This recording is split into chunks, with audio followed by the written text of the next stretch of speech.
Now, security is one major challenge that Nigeria has been battling for over a decade now. When President Muhammadu Buhari resumed power in 2015, he promised to rejig the country's security architecture and make insecurity a thing of the past in Nigeria.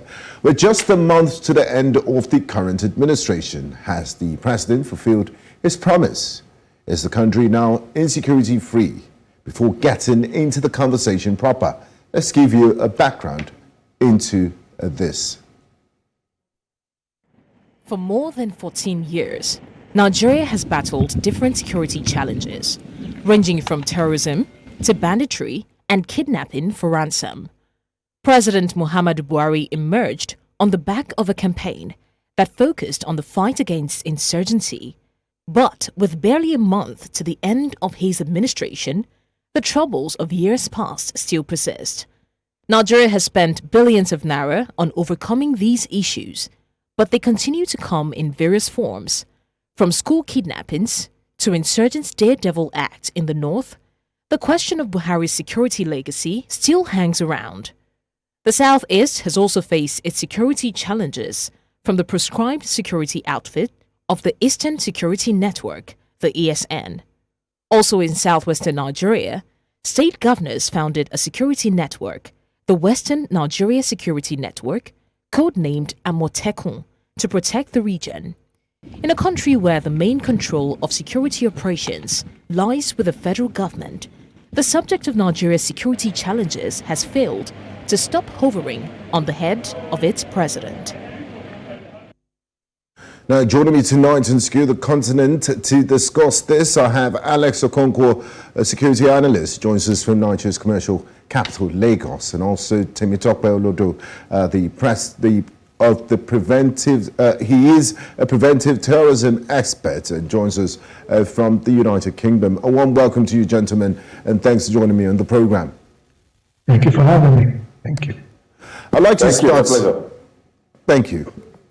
I'd like to start with Temitope. Temitope, what is the current security situation in Nigeria under President Buhari's government? He will be leaving office next month. How has it evolved over time, and how have his government's responses changed in response to different security challenges? Where are we as we speak right now in terms of security? We've had, thank you so much for having me. We've had the President Antlers coming out to say that none of Nigerian territory is under any Boko Haram or Israel flag, and as a result, they're scoring themselves a pass mark. Or if I'm a professor in a security department, definitely the president will not be getting even a 15%.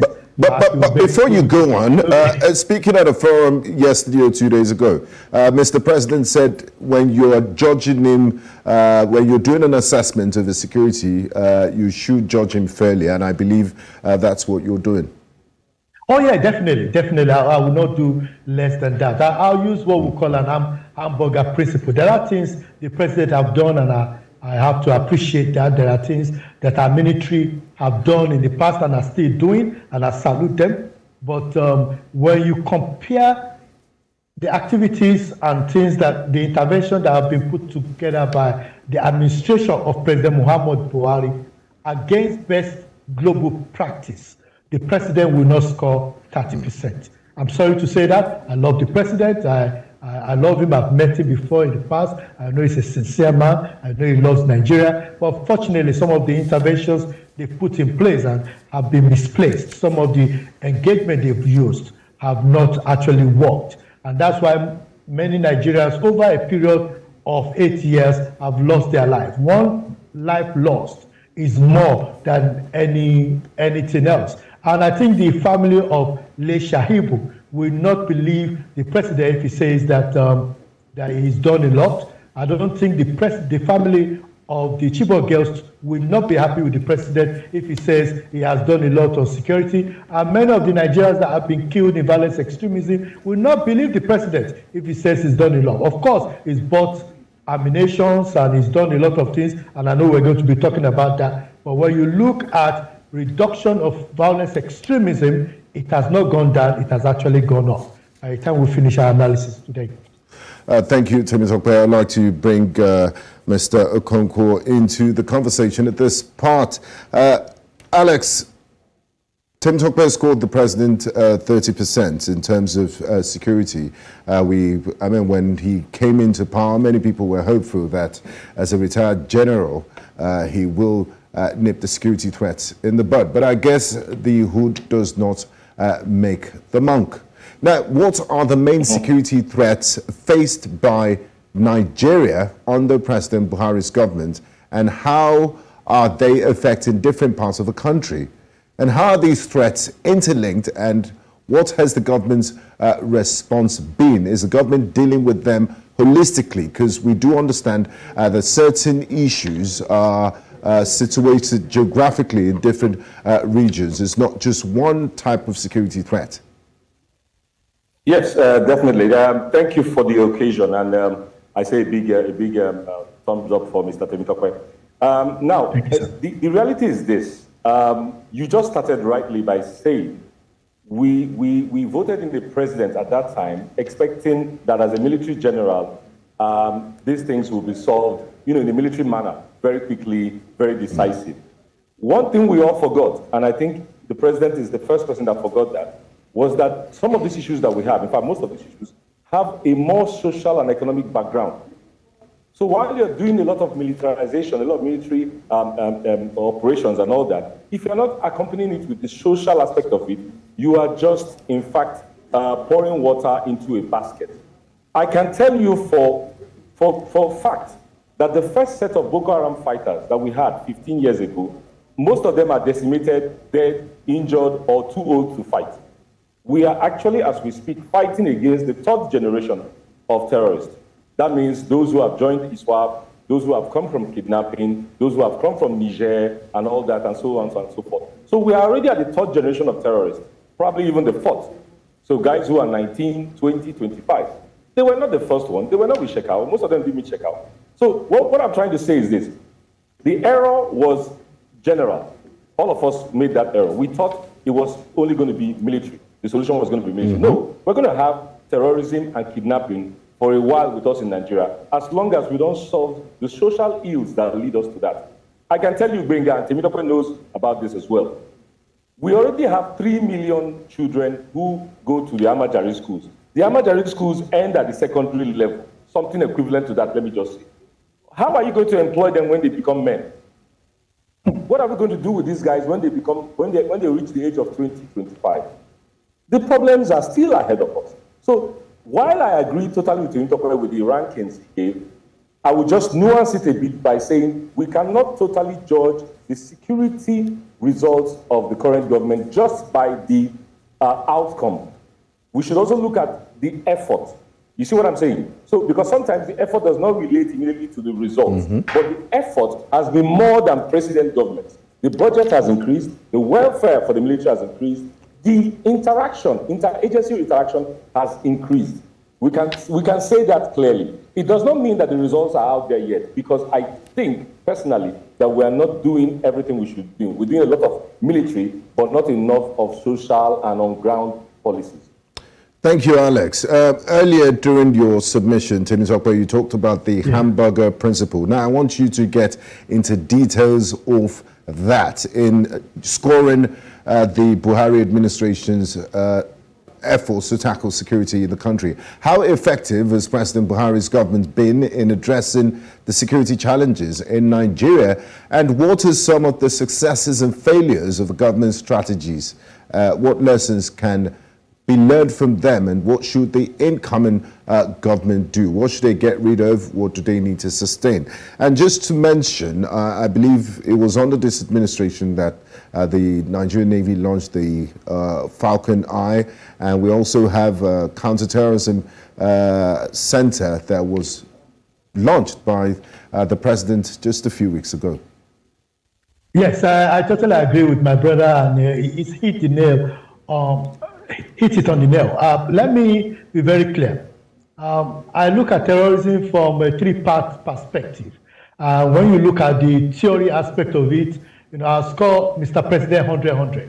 For example, when you look at the issue of bills that the president have introduced, they're effective. The police reform bills, the terrorism prevention bill being amended and making it compliance with the international standard or instruments. The what do they call it again? The proceed of crime bill. Those kind of things. Reconstructional bills. The president will score 100 on those aspects of it. The challenge I've always had, and which I've always mentioned, is the fact that the tackling of violence extremism had to be practical, and some of the interventions need to be localized. And the problem we have is that as good as the military are, and I salute them, the military cannot handle the kinetic aspect of this work. And when you look at what have been done across the world, people that have tried it before and missed it, we are actually doing what they've done and missed the plot, because we're not looking at where they are now and seeing some of the mistakes they made and trying to improve on it. Let me give you a classic example.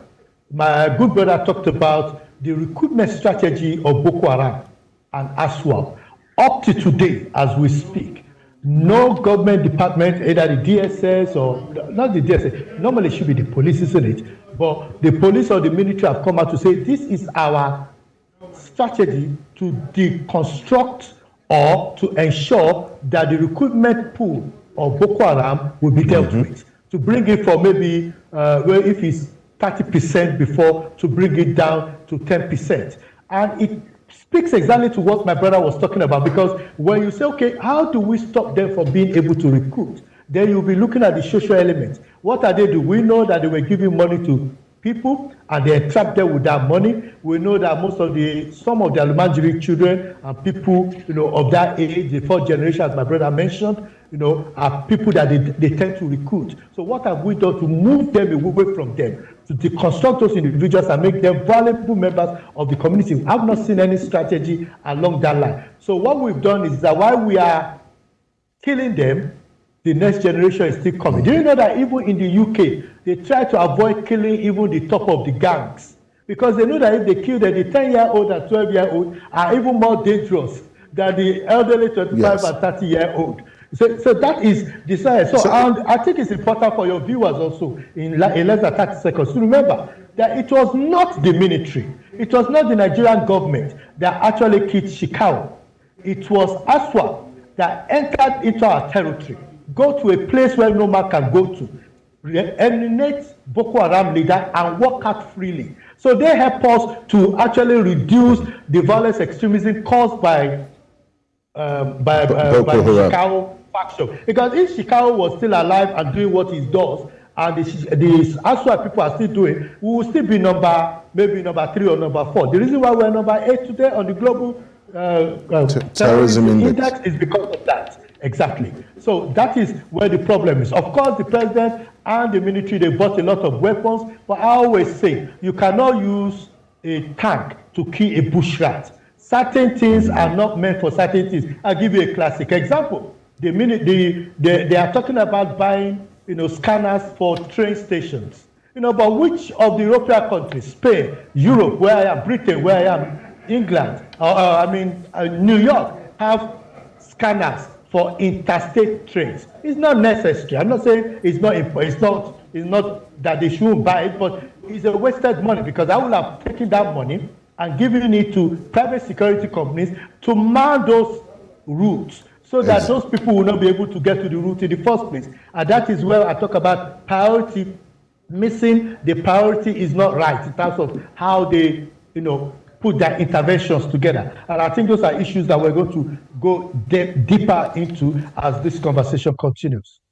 Now, Alex, what steps has the government taken to combat Boko Haram? I do understand, and I know for a fact, the ISWAP factor, which helped Nigeria help decimate this Boko Haram and other terrorist groups in the country.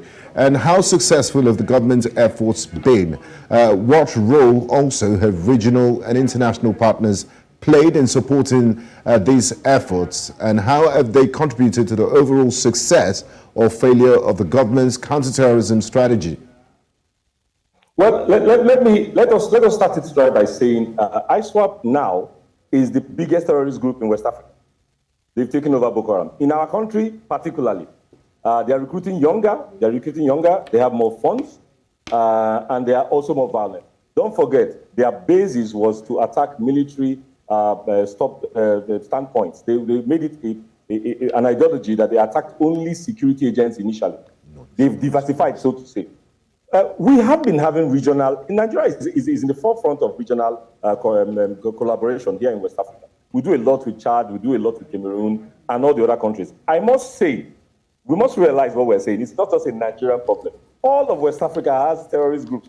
We are really in the mess in West Africa, from Mali to Gambia to Senegal, even Benin Republic, Togo. People don't know. There are terrorist groups everywhere looking for one thing or the other. Some are secessionist groups, and some are looking just to be, bandits and all that. So it's a very big problem. Temitope has gone far into mentioning some of them. But what we are saying is this. I would come back a little bit in history. As at the time Goodluck Jonathan left the presidency, we were not funding our military as much as we do now. I will give Temitope that point that we were not necessarily using the funds correctly, but that's a Nigerian factor. We know that. Even in sports, we don't do the right thing. Even in education, we don't do the right thing. It doesn't excuse us, but I'm saying it's a general factor we have in Nigeria. Funding has improved. We have increased the number of men we have available. We used to have something below, I'm talking about effective people. We used to have something around 130,000. Now we're close to 200,000. I mean effective people that you can actually put on ground. The equipment has improved. For once, I go regularly with the military. We go on what we call embedded trips, where we travel around and see what they're doing in their units, not necessarily at wartime, but in the units around the country. So we've seen improvement in equipment.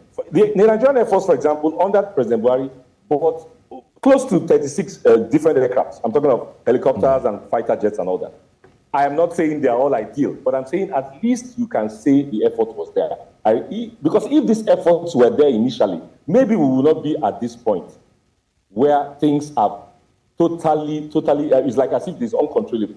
We must also recognize that insecurity in Nigeria has diversified in the last 10 years. We have all sorts of kidnapping. We have all sorts of banditry. Secessionist groups are still there. The Niger Delta guys are still there. We have headers and farmer clashes. So all these things are insecurity. While you are tackling one, while you can bombard the Boko Haram people when you find them in one forest in Kaduna, you cannot really bombard anybody in the southeast. You'd have to catch them one by one, kill them, or arrest them. So different strategies. It's a very complex. Yes, it has to be multi. I think that's what Temitope is trying to say. We have to have multiplex as they are the solution, the problems. That's how our solutions have to be. On some grounds, you have to use local police, even vigilantes. On some other cases, you have to use special forces.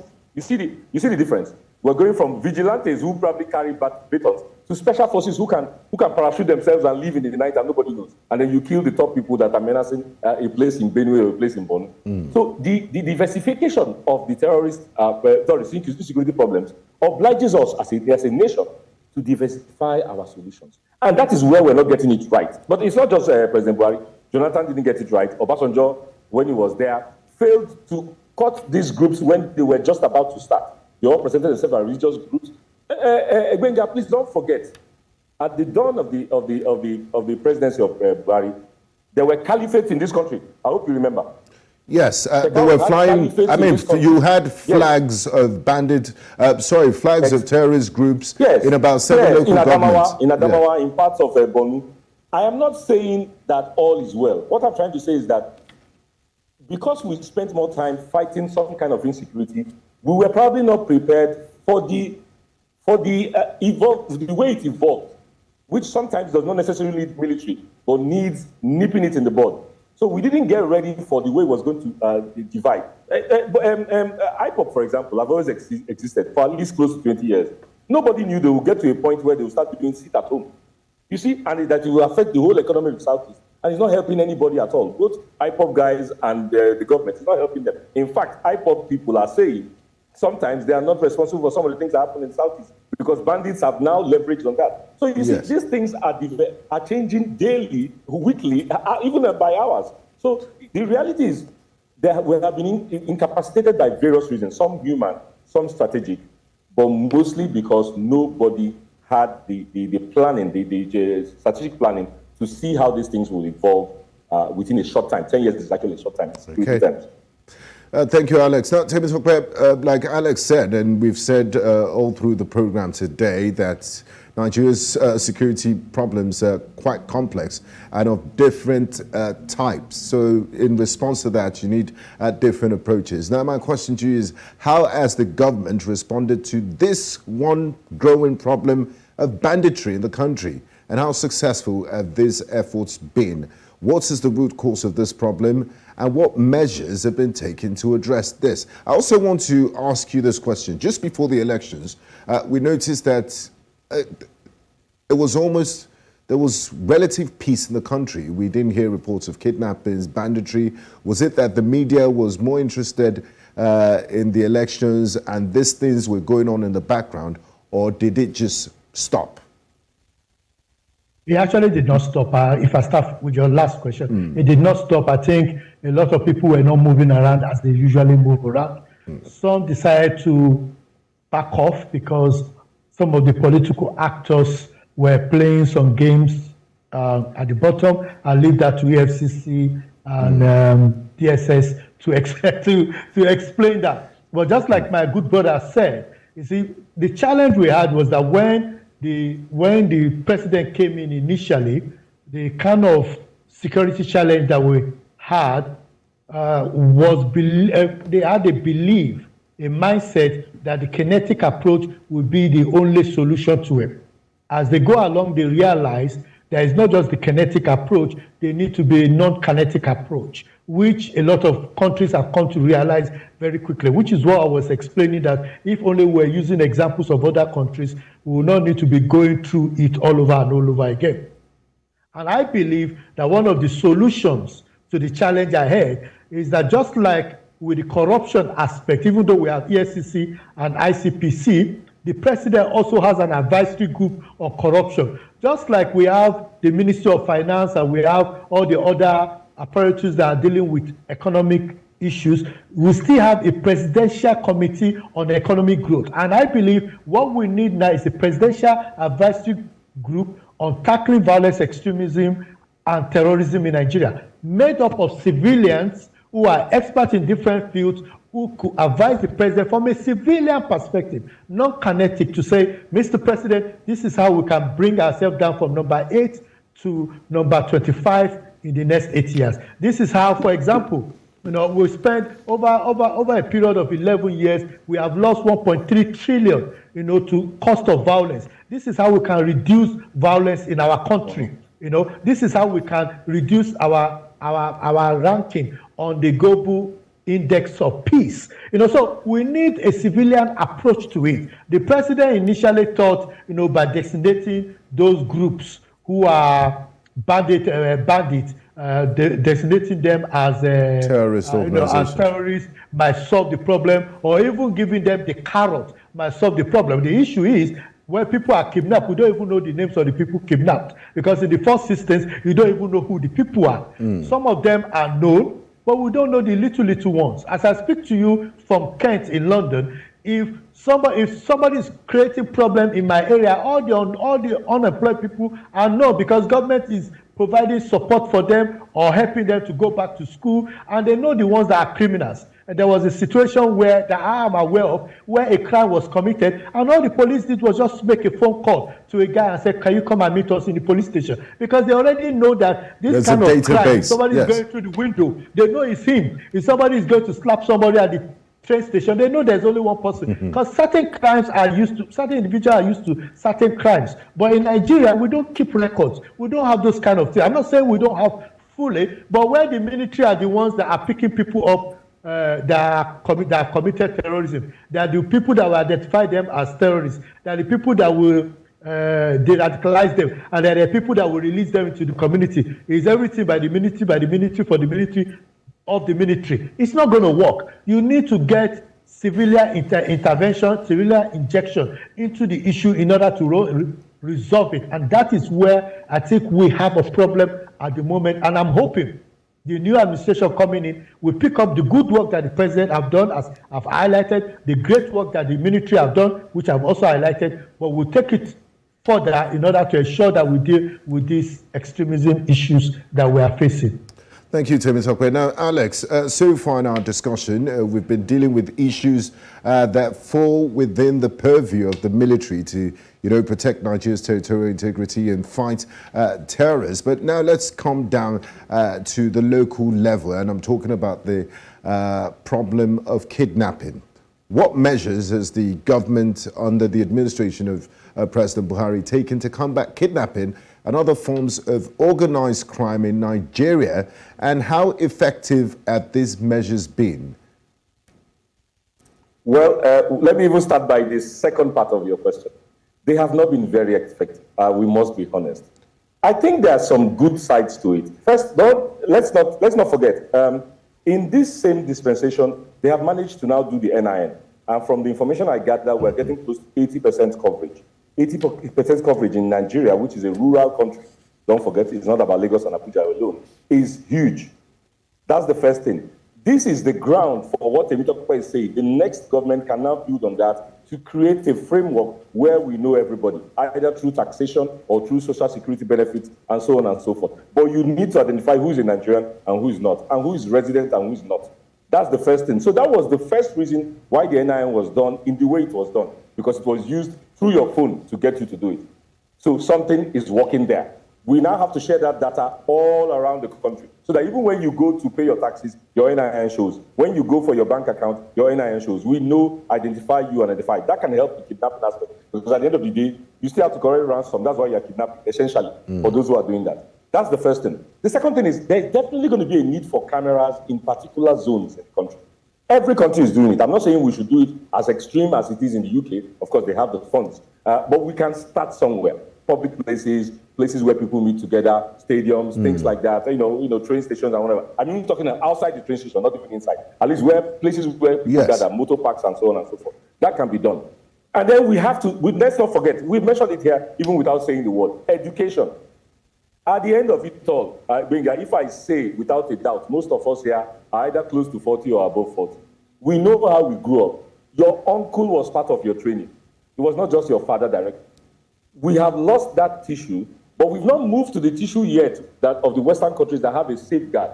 The UK does not need to do cultural, they have a safeguard. The US does not need to do that, they can find you. If you treat your children badly, they can pick you up. We have not reached there yet. But we've lost already the culture we used to have, where everybody used to train everybody.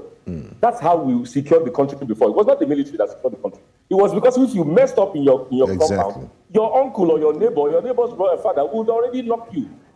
So we've lost all those things, but we've not reached the level where we can secure ourselves by the social infrastructure and social structure we should have. So we're in between, so to say, and that's a very bad place to be.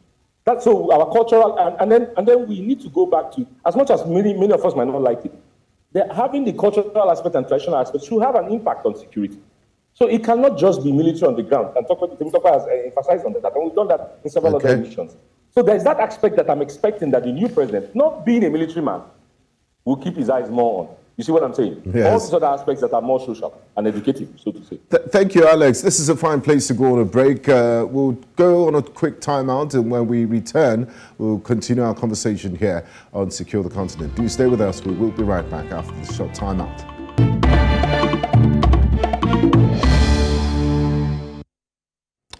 Thank you for staying with us on News Central Television. If you're just joining us, this is Secure the Continent, and we've been discussing the security situation in Nigeria as the current administration begins to wind up.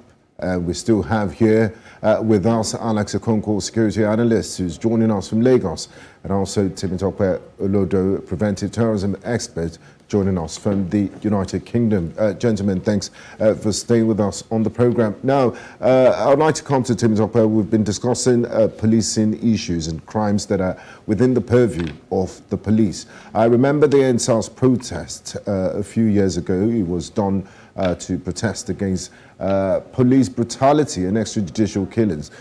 My question is, how has the government addressed the issue of police brutality and extrajudicial killings? What measures are being taken to improve police professionalism and accountability?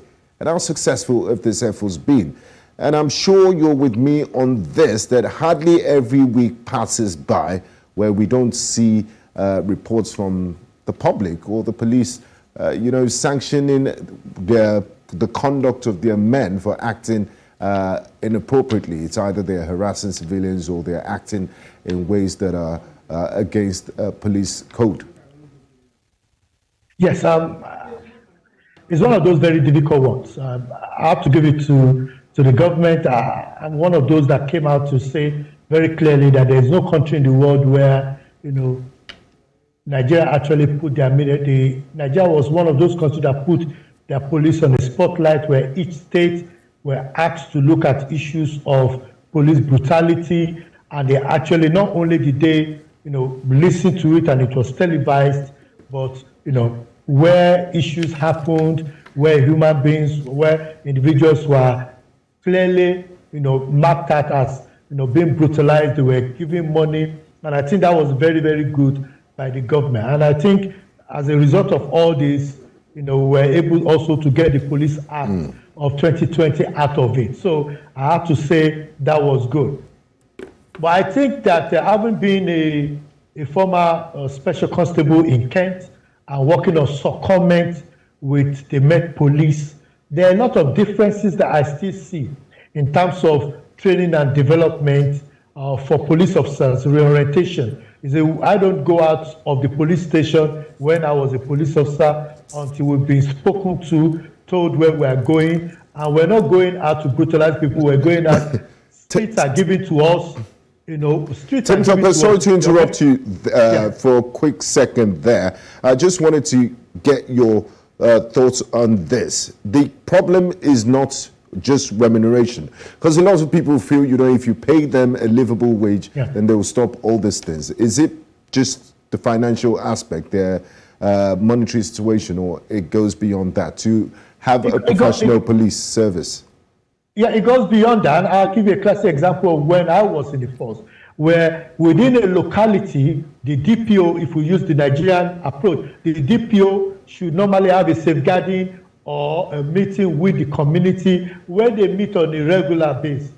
And they will tell him, this is what is happening in our community. Your people are harassing us here. This is happening here. And you tell them, who is those people that are harassing you? And they go have a conversation. Now they have a conversation. They know who they are. They're telling them, this is where we're having problems. This is where we're not having problems. This is where you need to deploy your people. These are areas where you don't need to deploy your people. Your people are collecting money from here. They should not be doing this.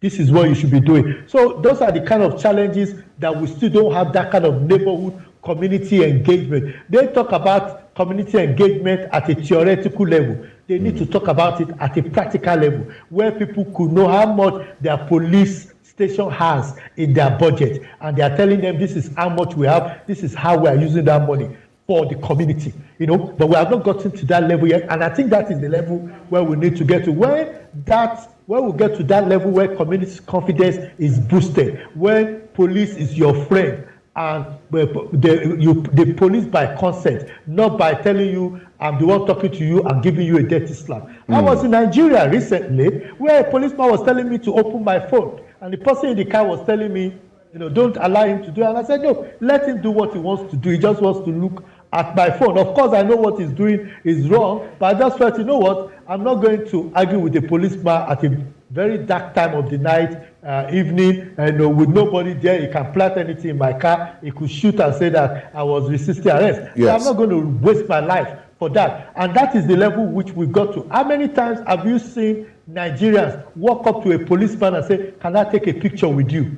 That is the level the Nigerian police need to get to, where people will walk up to you and say, can I take a picture with you, sir? Can I, can you help us take a picture of us standing? That's what I do with my police here on the street, and they are very cautious. And I think that is the level we need to get to. In fact, we can even do better than that as Nigerian police can even do better than that, because they are more cultured people. But the kind of people we are recruiting into the police force is the biggest problem that we have. I'm not saying all of them are the same, but I think we are not recruiting properly. Because before you could be recruited into the UK police, they have enough information about you to know that background you committed check. this crime, you've done it. Yeah, background check. But we don't have that. Anybody can commit an offense in Oyo State in a school, leave that place and come to Lagos State and come and work, and nobody will know who they are. Those are the kind of changes we need. And the problem is, I know my brother was talking about NIN, but I had stories of people, criminals, going to Cameroon, going to Benin Republic to go and recruit people to bring into Nigeria, to do NIN for them, to do Nigerian passport, and then send those people back maybe with 20,000 or 30,000, and using that account to commit the offense. Of course, the first on the NIN, the first on the Nigerian passport are all people that are foreigners who are not in Nigeria anymore. Those are the accounts that they are using to commit the kind of offense that they are committing. So this thing, the Nigerian institution need to go beyond just wanting to collect money from their NIN and things that they're doing, to actually using it properly for security management. And I think that is the level we need to get to with this new administration that is coming in.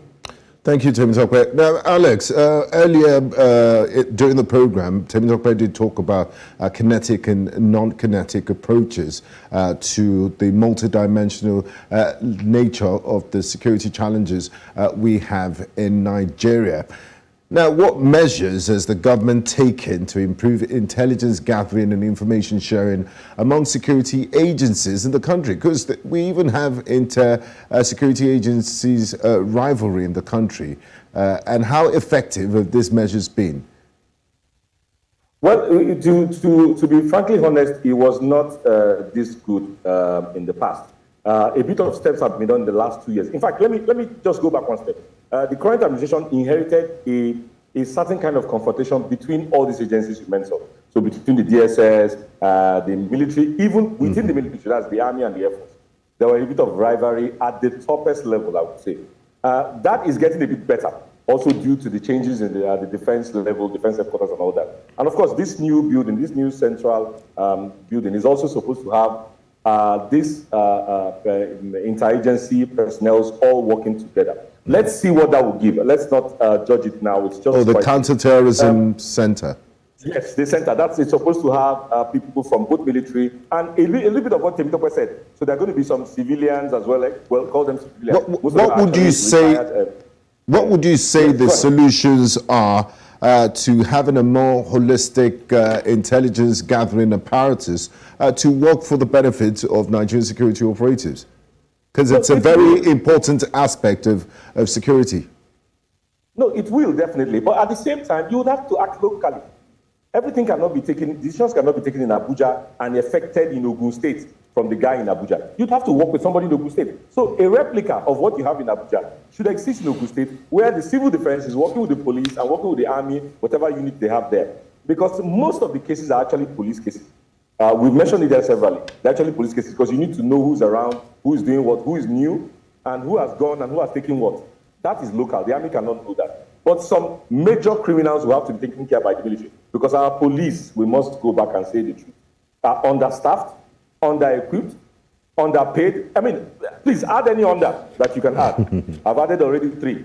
Any of the unders you can add, please add them. Our police is under everything. Because what Temitope is saying is the dream where we should get to.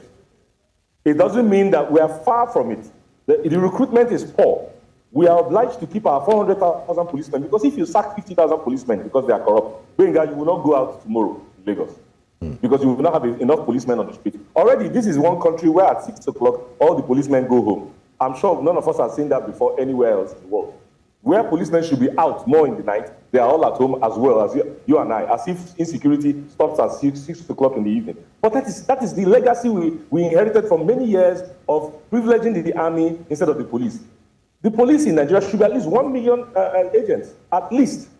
And they should be effective and present, like Temitope was saying, both in civil, both in mufti, both in uniform, in the evenings. They should be there to secure you. So I cannot blame the police agent himself. What I'm saying is that the system that we've been running for at least 3 decades has led us to where we are. So the new people coming in have a lot of work on their shoulders because they have to modernize this police and actually increase it. It means funds. Let's not forget the real problem in Nigeria. This is the worst economic, I would say the last 5 years have been the worst economic period in the history of recent Nigeria. Not just due to the government. You don't forget we've had other problems, COVID, the war and all that. But I'm just saying, it has been a very terrible time for government to raise money and government has been borrowing.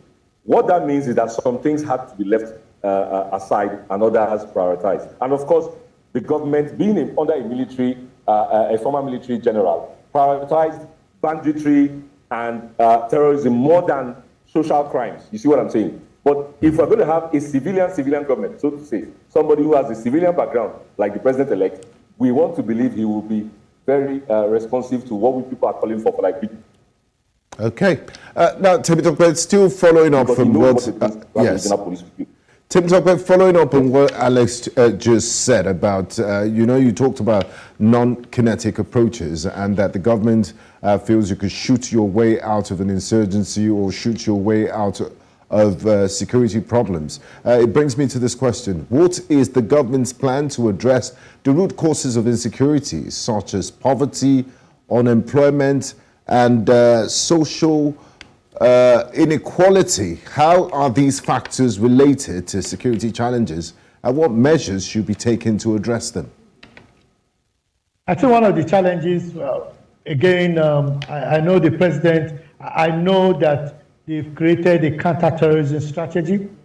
I know that they said they have an implementation plan, and now they have a center. And what should normally happen is that in the implementation plan, all this giving naira money or whatever they call it should have been embedded into it to ensure that, all this, how do we tackle insecurity or banditry in the local areas? Because, for example, in Kaduna area, we know that even the governor said there are certain communities that they hold responsible for some of the harboring some of those people. And even with the bunkering that is going on, we know that pipes are going into some landlord's house and things like that. So these are social issues that when you look at the implementation plan, you now need to bring in the Minister of Education, bring in the Minister for Humanitarian. And I'm hoping that the Counter-Terrorism Center will be a place where both the civilian and the military will come together